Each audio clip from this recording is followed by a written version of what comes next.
हिन सवाल जे अंदर मायरा 21 बन कबाब खाई सघे थी 66 मिंटनि जे अंदर।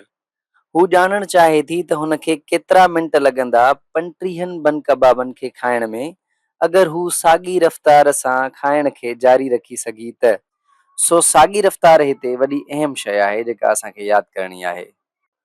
साॻी रफ़्तार या सेम पेस मां मतिलबु इहो आहे त हू जेके बन कबाब खाए थी हिकिड़े मिंट जे अंदरि उहे हमेशह साॻिया रहनि था। हाणे उहे साॻिया छो था रहनि? छो त स्पीड साॻी आहे न, पेस साॻियो आहे त हिन जो मतिलबु हर मिंट में बन कबाबनि जो मिक़दार बि साॻियो ई रहंदो। सो सेम पेस मां मुराद आहे त हर मिंट जे अंदरि कबाबनि जो मिक़दार साॻियो हूंदो।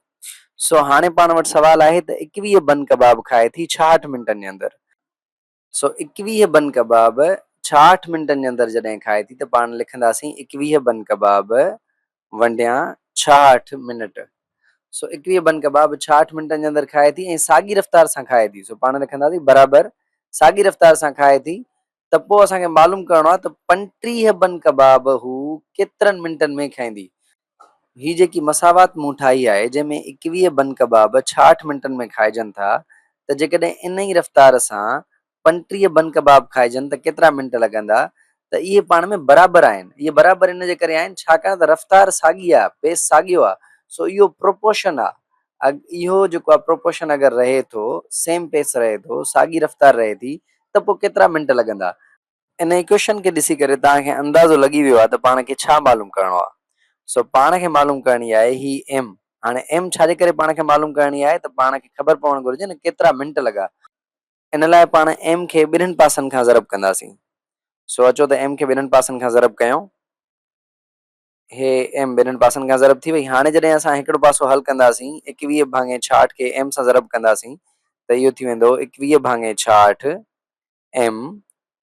एम त साॻी रहंदी बराबरि। हाणे ही एम पाण में वंडिजी वेंदी।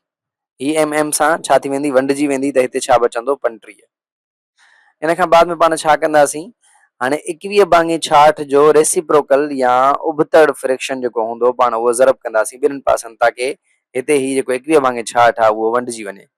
सो 66 भाङे 21 खे पाण ॿिन्हिनि पासनि ज़रब कंदासीं। सो 66 भाङे 21 खे हिते बि पाण ज़रब था कयूं हिन पासे ऐं साॻे ई 66 भाङे 21 खे पाण ॿिए पासे यानी 35 सां बि ज़रब कंदासीं।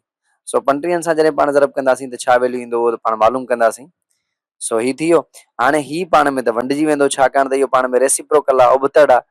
सो पाण वटि हिन जॻह ते छा बचंदो? हिन पासे मां इक्वेशन में पाण वटि बचंदी एम जेका बराबरि हूंदी 35 ज़रबिया 66 भाङे 21। सो हाणे जेकॾहिं 35 खे मां हिन तरीक़े सां लिखां जीअं 5 सत 35। सो 5 खे जेकॾहिं मां 7 सां ज़रब कयां त इहो 35 थी वेंदो। अहिड़े ई तरीक़े सां 21 खे मां कुझु इन तरीक़े सां लिखां जो 3 खे 7 सां ज़रब कयां त 21 थी वेंदो। सो हाणे हिते 7 जेको आहे 7 सां वंडिजी वेंदो त बाक़ी पाण वटि छा बचंदो? 5 ऐं 3। सो हिते पाण वटि थी वेंदो 5 ज़रबिया 66 5 ज़रबिया 66 भाङे 3। हींअर पाण 66 खे 3 ज़रबिया 22 नथा लिखी सघूं। सो 66 खे जेकॾहिं 3 ज़रबिया 22 लिखूं तॾहिं बि ॻाल्हि साॻी आहे। सो इन करण सां छा थी वेंदो त 3 सां वंडिजी वेंदो। सो 3 सां वंड थियण खां पोइ पाण वटि जेको हिसाब बचंदो उहो बचंदो 5 ज़रबिया 22। सो 5 ज़रबिया 22 खे जॾहिं हल कंदासीं त इहो बराबरि हूंदो 110 जे। यानी 110 मिंट लॻंदा 35 बन कबाब खाइण में। पाण इन सवाल खे मुख़्तलिफ़ तरीक़े सां बि हल करे सघूं पिया। मसलन हिते पाण बन कबाब पर मिनट खयां आहिनि, पाण मिनट पर बन कबाब बि खणी सघूं पिया। यानी केतिरा मिंट लॻा? पाण हीअं कयूं त 66 मिंट लॻा 21 बन कबाबनि खे खाइण में त पोइ केतिरा मिंट लॻंदा 35 बन कबाबनि खे खाइण में। सो केतिरा मिंट लॻंदा 35 बन कबाबनि खे खाइण में सेम पेस सां अगरि खाइजनि त यानी बराबरि हुजनि। सो पाण बराबरि वठंदासीं। जेकॾहिं पाण इन तरीक़े सां हल कयूं त इहो अञा आसान थी वेंदो छाकाणि त जेको पाण खे मालूम करिणो आहे उहो अॻ में ई अंश में आहे। सो 35 ॿिन्हिनि पासनि ज़रब कंदासीं।